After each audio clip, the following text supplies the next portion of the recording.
Hey everyone, welcome back to the shop. Today I'd like to take you on a little journey that I'm currently on, and that is installing a skimpy oil skimmer. So one of these things into my CNC machine.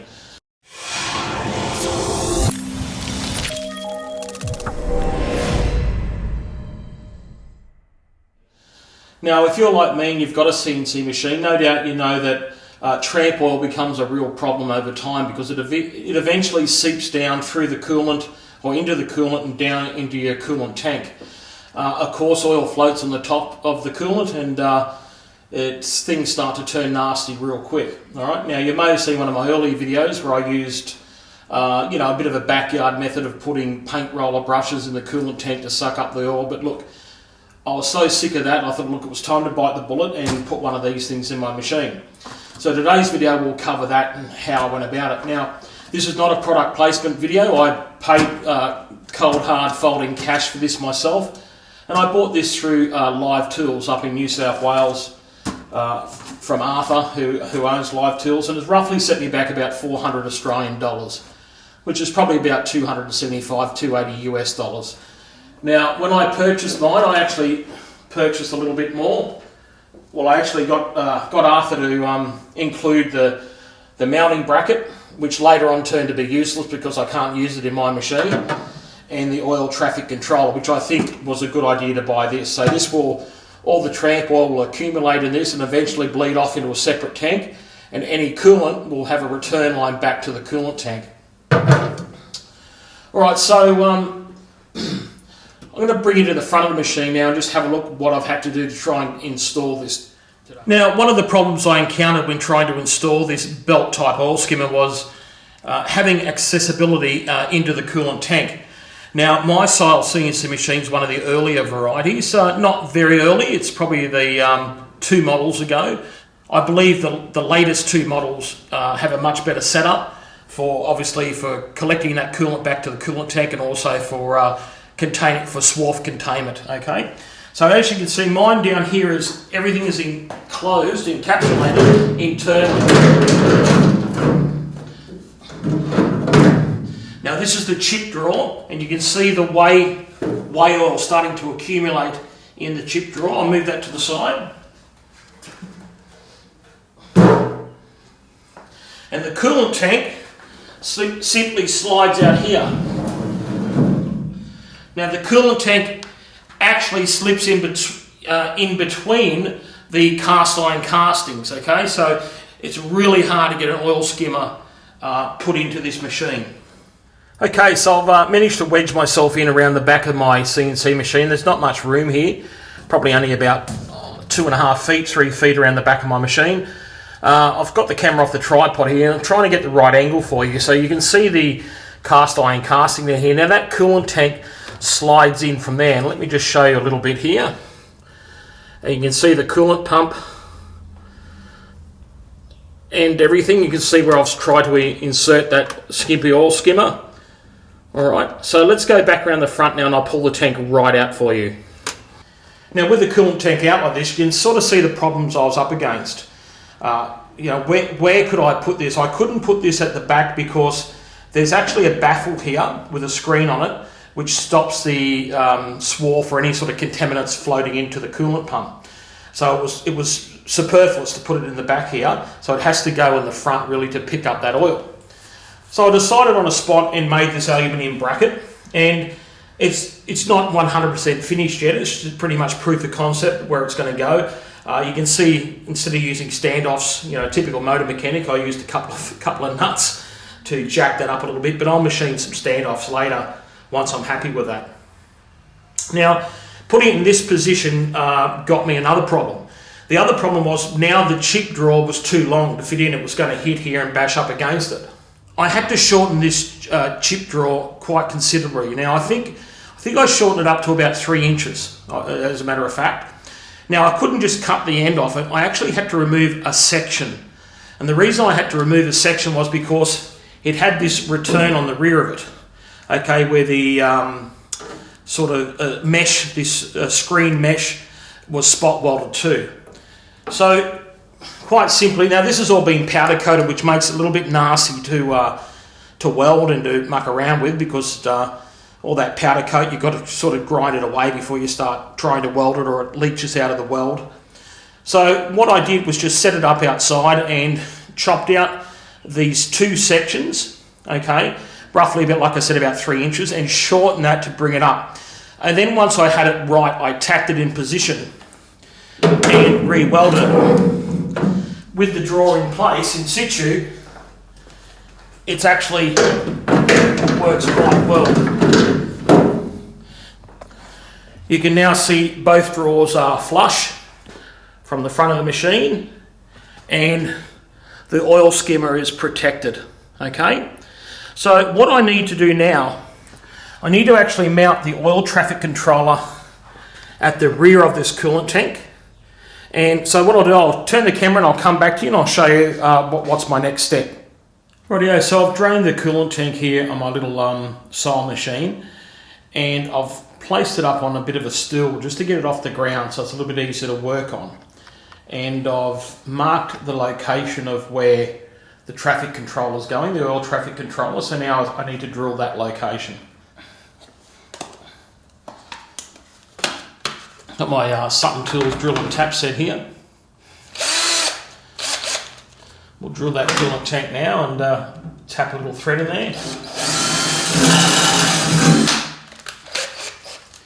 Now it's a nice thick coolant tank, this one. It's roughly around about 2 mil thick or something like that, a little bit over 2 mil. So it's quite beefy, and it's not light, I'll tell you that.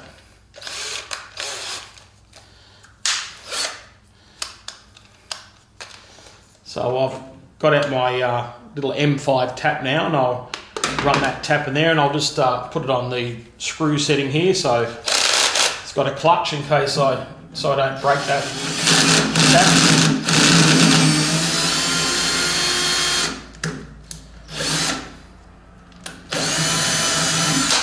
Alright, so we've threaded that hole, and we can now put on that bracket.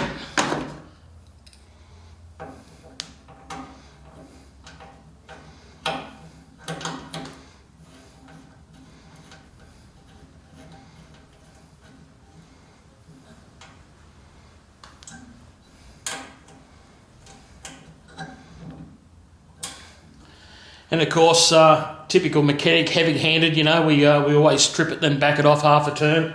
So when I click this on now to the oil traffic controller onto the bracket, you can see that I'm going to have to drill a little hole up the top here and put some of this silicon rubber tube back in here for the coolant return feed. And this will stay out the back of my machine, and any waste oil, I can just have a container here which I can collect it over a period of time when that fills up and the oil bleeds off out of here, and I can empty the oil and dispose of it safely and environmentally. Well, that Ryobi battery drill of mine is really a piece of crap, and the battery just gives up the goat now, so it's back to the old 240 volt pistol grip drill to come to the rescue.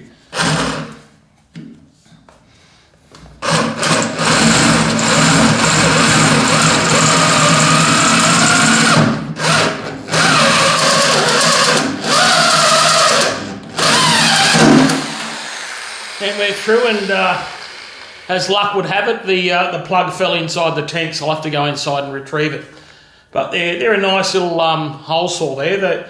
They're made by an Australian company called Sutton Tools, and I really like Suttons because they've employed many of my past students as apprentices. So I've retrieved that little part out from in there, the other side of the plug that fell into the tank, and I'll just run my deburring tool around there just to take off any sharp burrs. And all right, let's see if I was right here in getting this installed. And so we'll insert the little bit of silicon rubber hose first and just clip that on, and that looks like it's going to sit well there over time. Now that the traffic controller is installed, I'll install the actual oil pipe that the scrape, the way oil goes down, runs downhill into there. Now this pipe was actually it was much longer than this. Was folded during transport, so unfortunately I've got this little kink, but I'm going to use it to the kink to my advantage. I'm going to put it on this end, and hopefully it will keep the pipe down towards the traffic controller.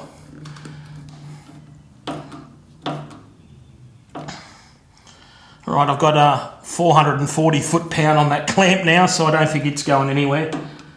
So just... Alright, and that should allow the stuff to run downhill there and into the oil traffic controller.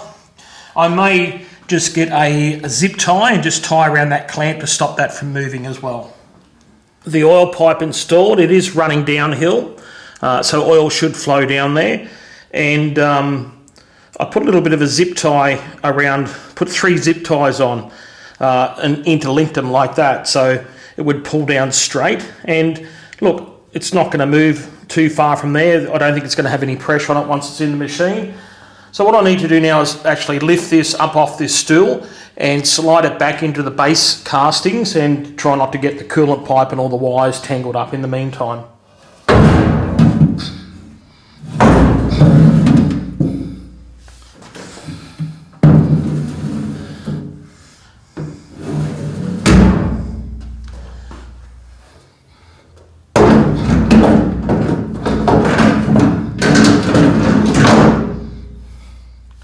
Alrighty, time to put the coolant back in, and this coolant's not too bad. So what I'll do after I install it, I'll get out my refractometer and adjust the levels, and then go from there.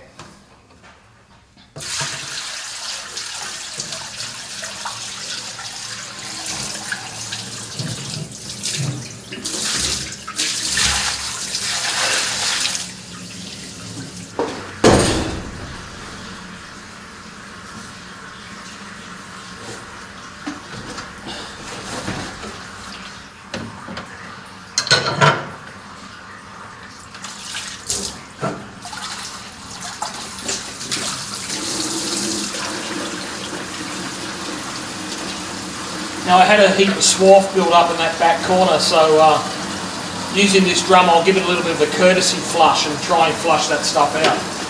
So I was in that back corner, I pretty much got all that out, which was good. I'll aim for the other back corner now.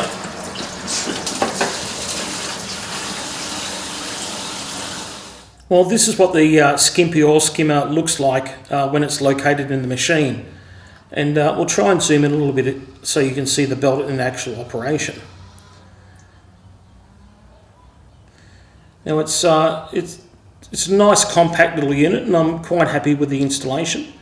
It is working. I've just been around the back of the machine. I'll show you in a minute. It's already started to skim off some of the oil that got washed down when I put the coolant back into the machine, and that's good. So I'll leave this running. You know, I might eventually put it on a timer so it comes on for a couple of hours through the night or day and turns itself off. Okay. So let's go around the back and let's have a look at and see if it is actually scraping off into the oil traffic controller. So I'm around the back of the machine now, and I've got the camera focused on the oil traffic controller, and I can actually see a few drops of oil going in there. So it looks like it is running downhill. And there we go. We just had a drop of oil go into the traffic controller then. If we wait, we might see another drop. And there we have it. So it is working. So time will tell. I'll let this run for a while overnight and try and skim off the oil that was left when I tip the coolant back into the machine. And well, ladies and gentlemen, that concludes the video for today. I hope you found it informative. And like I said, this video was purely to give back to you, the viewers, who may have a machine or a similar machine and you're challenged or perplexed to find a way how to fit your oil skimmer. So this is the attempt that I did, and I'm happy with it, and it's working, all right? Now, you may be asking what coolant I'm running in my machine. So I've been running Hengsturfer's coolant from the USA, and I've just recently switched over to their whey oil as well. Big thank you to Live Tools. Live Tools looked after me with this coolant, so thank you, Artie, and I'm very, very happy with it, guys. I've got to be honest with you. So I swapped out. I was using Hortons back in the day. I've moved on to Hortons to Simcool. So Hortons would go off on me and grow a mushroom on top. Simcool would started to do the same, get a terrible odour or smell to it. The Hengsturfer, so far so good. I'm really happy with it. It's also a little bit clearer when you're machining, so it's not as milky. So anyway, yeah, look, thank you very much, and hope you enjoyed it. And yep, see you on the next video. See you later. Bye, guys.